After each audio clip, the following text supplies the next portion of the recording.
Polisen attackeras av kriminella gäng och gripna brottsmisstänkta fritas med våld. Hur är detta ens möjligt?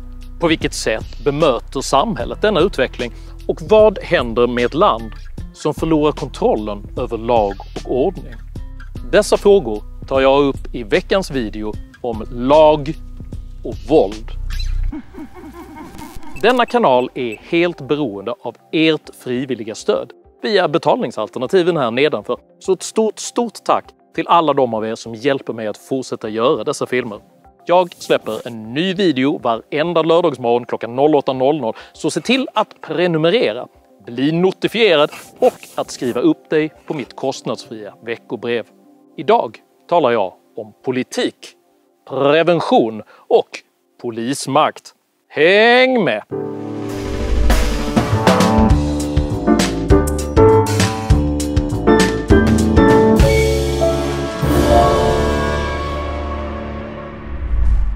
Land ska med lag byggas, löd kung Karl XV:s välkända valspråk.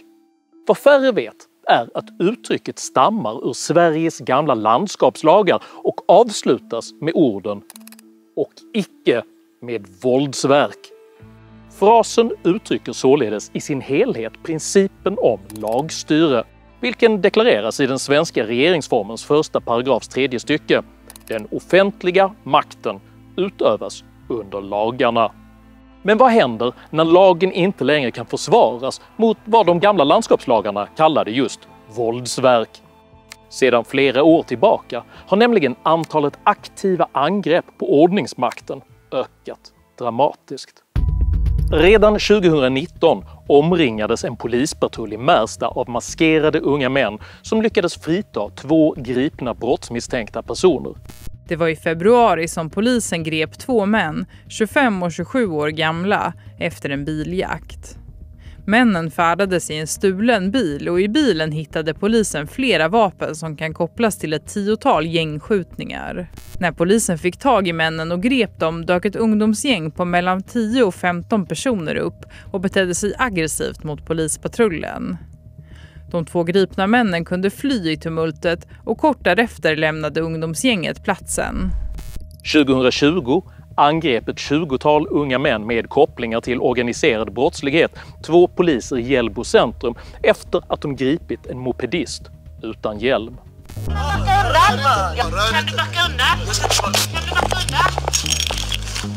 Backa undan, kom igen. Om du rör mig med den, jag säger det. Jag kan lägga ner den, men backa undan då. Backa undan. Vi måste jobba.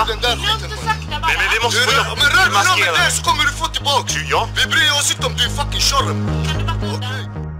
Polischef Erik Nord meddelade samtidigt TV4-nyheterna. Nu är detta nästan vardag. Det visar att det är oerhört tufft att jobba där ute och möta det här varje dag.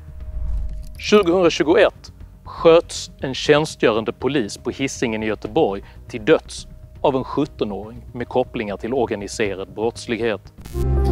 En polisman i 30-årsåldern sköts igår kväll till döds i området Biskopsgården i Göteborg. Jag har jobbat som polis i 40 år. Det är den tuffaste dagen hittills. Det blir ju bara värre och värre. 2022 utbröt upplopp i många svenska städer där både poliser och polisfordon attackerades. Och enligt uppgifter i flera medier just nu så har polisbilar satts i brand och demonstranter ska också ha tagit en polisbil som de kör runt med. Man struntade fullständigt i om man skadar poliser svårt eller till och med de kunde döda. Jag kan bara konstatera att vi möttes av en oerhörd aggressivitet utav de personerna som var på platsen. En aggressivitet som vi inte har sett på många år. Det var en övermäktig uppgift. De slutade aldrig. Det tog aldrig slut. Och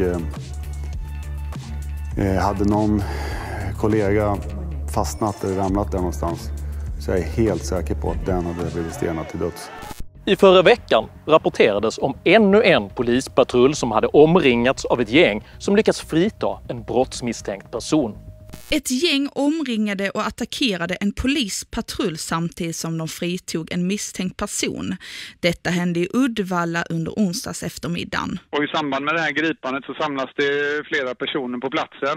Och det blir ganska många personer som då svärmar den här polispatrullen och fritar den här gripna personen som polispatrullen har.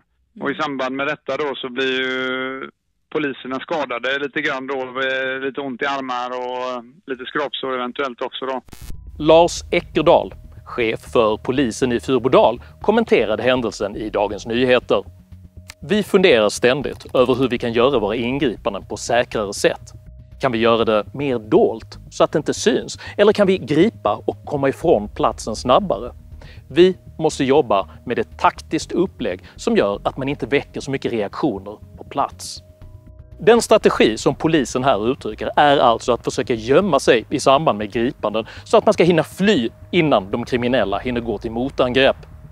Det är i detta sammanhang angeläget att understryka att min kritik alltså inte är riktad mot Sveriges poliser som gör ett både farligt, svårt och otacksamt arbete med mycket begränsade resurser. Men samtidigt som polisen behöver både utökade befogenheter och resurser så framhärdar den svenska förvaltningen i synen på brottslingar som offer för socioekonomiska faktorer och att samhällets primära ansvar är att ge brottslingarna stöd och hjälp. Det socialtjänsten försöker ta reda på det är ju en helhetsbild kring barn. Hur fungerar det här barnet? Vad behöver det här barnet för stöd? Ofta kommer man faktiskt från ganska socioekonomiskt svaga miljöer. Så det är klart att det här är en trasig pojke som har begått det här vidriga. I veckan slog även Inspektionen för vård och omsorg larm om att individuellt anpassad tvångsvård av ungdomar på sina håll även har gett de intagna rätten att styra sina avdelningar själva för att man velat undvika våld. Som vi tycker är så allvarligt här, det är ju förekomsten av hot och våld mellan de inskrivna och också mellan ungdomarna och personal. Den lugnaste avdelningen som är på Tysslinge, det är där som ungdomarna styr själva. Flera av dem är inskrivna istället för ett fängelsestraff. Och det betyder att de är ju här för att få hjälp och att få styra helt över sin tillvaro på det sättet är ju inte att ge dem den vård som de behöver. Den praktiska konsekvensen av denna institutionaliserade undfallenhet är att våldsverkarna upplever sig besegra det svenska samhället när statens våldsmonopol inte längre kan upprätthållas. Detta stärker bara bilden av att våld fungerar för att få sin vilja igenom i Sverige.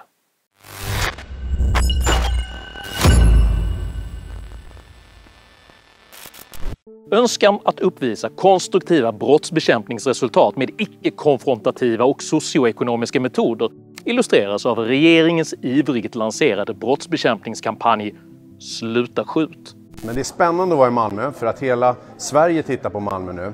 Hur man har lyckats vända, inte minst ner, skjutningarna har minskat med 70% de senaste åren. Nu är det allt fler städer runt om i Sverige som vill ta över Sluta skjutprojektet men också satsa mycket på avhopparverksamheten.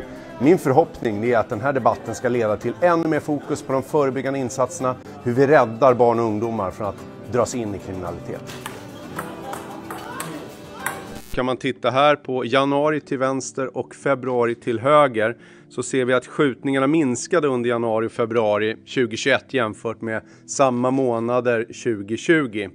Det var 20 skjutningar i januari i år, innebär minskning jämfört med 33 skjutningar i januari samma månad förra året. 13 skjutningar i februari, även en minskning jämfört med 21 skjutningar i februari 2020. Det är sant att skjutningarna i Malmö sjönk drastiskt under perioden 2020 till 2021. Men detta hade ingenting att göra med eventuella uppmaningar till yrkeskriminella att sluta skjuta. Och det ser vi här i Malmö. Avhopparverksamheten har ju mångdubblats i Malmö.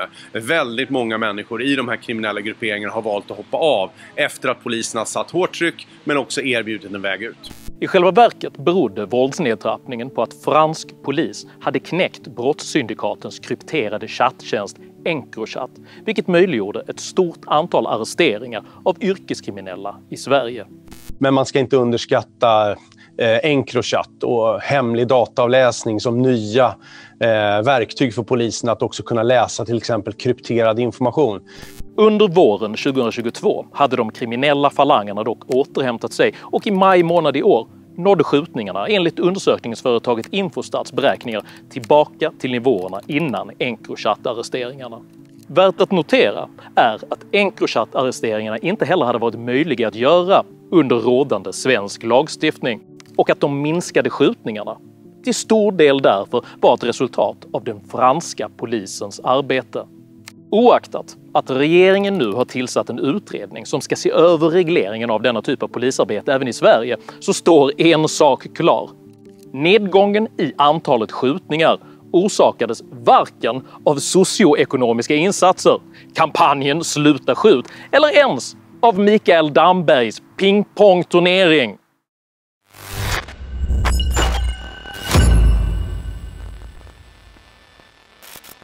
I ett 60-tal svenska bostadsområden konkurrerar just nu den organiserade brottsligheten öppet med polismakten om kontrollen över gatorna. Sedan 2015 listar polisen de områden i Sverige där kriminella har en inverkan på lokalsamhället. Det handlar om ett 60-tal områden i de 3 kategorierna utsatt område, riskområde och den allvarligaste kategorin särskilt utsatt område. Ett sådant område kännetecknas bland annat av en hög koncentration av kriminella, systematiska hot och våldshandlingar mot vittnen, målsägare och anmälare och att polisen kan ha mycket svårt att fullfölja sitt arbete i området. Sverige har enligt Brottsförebyggande rådets statistik även flest döda i skjutningar per invånare av 22 europeiska länder per capita. På 20 år har Sverige gått från botten till toppen i den dystra statistiken över hur många som varje år skjuts till döds räknat per invånare. Kriminologen Amir Rostami har samtidigt konstaterat att antalet svenska sprängattentat saknar motstycke utanför krigszoner. Och år 2022 ser ut att bli det blodigaste året sedan statistik började föras. Parallellt med denna skenande våldsbrottslighet har majoritetssamhället blivit så fridfullt att samhällets totala våldsnivå ändå är fallande. Denna diametrala utveckling indikerar att våldskriminaliteten varken beror på socialstatens resurser, skolsystemets utformning eller ens på antalet poliser på gatorna, utan på kulturell segregation. Denna segregation är i sin tur ett resultat av Sveriges aningslösa migrationspolitik, vilken lett till att Sverige under många år tagit emot mer än dubbelt så många asylsökande från svårintegrerade områden som resten av de nordiska länderna har gjort tillsammans. Denna misslyckade integrationspolitik har ytterst gjort Sverige närmast obegripligt att mäta som ett enhetligt land. Istället framträder 2 helt segregerade parallella samhällen. Rensar man till exempel Sveriges fallande skolresultat från den segregerade invandringens inflytande så ligger Sverige i topp i samtliga OECDs stora kvalitetsmätningar. Och räknar man bort utrikesföddas bidragsberoende från Sveriges usla tillväxttal så visar sig Sverige vara både rikare och mer produktivt per capita än de flesta andra EU-länder. Det finns ingen statistik som på motsvarande sätt rensar utrikesföddas våld från etniska svenskars. Men det går att jämföra Sveriges andel av skjutvapenfall med övriga Europa och Norden, vilka i båda fallen visar mycket stora och hastiga avvikelser från jämförelsebara länders norm. Detta är alltså inte ett skuldbeläggande av invandrare, vilka ofta är just de som drabbas hårdast av det verkliga problemet, nämligen Sveriges katastrofalt oansvariga migrations- och integrationspolitik. Undersökningsföretaget Ipsos stora rapport rörande vad som oroar olika länders befolkning placerar Sverige i toppen rörande brott och våld. Bara Mexiko och Chile ligger högre än Sverige i detta avseende. Denna oro bör rimligen tolkas som ett sundhetstecken eftersom den visar det produktiva och hederliga majoritetssamhällets missnöje med det segregerade Sveriges sönderslitande angrepp på lag och ordning. Och nu har föräldrar i stadsdelen Morebacke börjat nattvandra för att öka känslan av trygghet i området. Sverige måste nu med alla till buds stående medel kräva integration eller avsked av de grupper som står utanför den svenska kulturen, ekonomin och samhällsgemenskapen.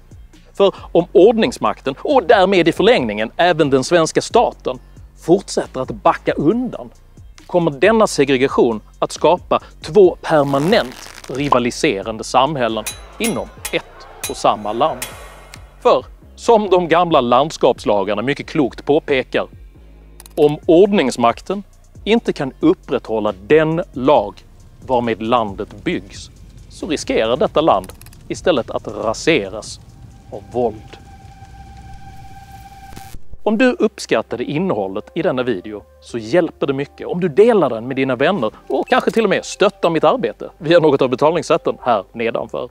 Dela även gärna med dig av dina egna åsikter och upplevelser i kommentarsfältet här nedanför. Men jag ber dig som vill kommentera att alltid vara artig. Jag accepterar inte aggression, personpåhopp eller rasism i mina idédrivna kommentarsfält. Tack för att du som kommenterar respekterar detta.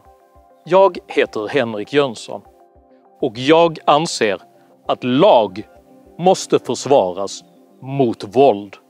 Tack för mig och tack för att du har lyssnat.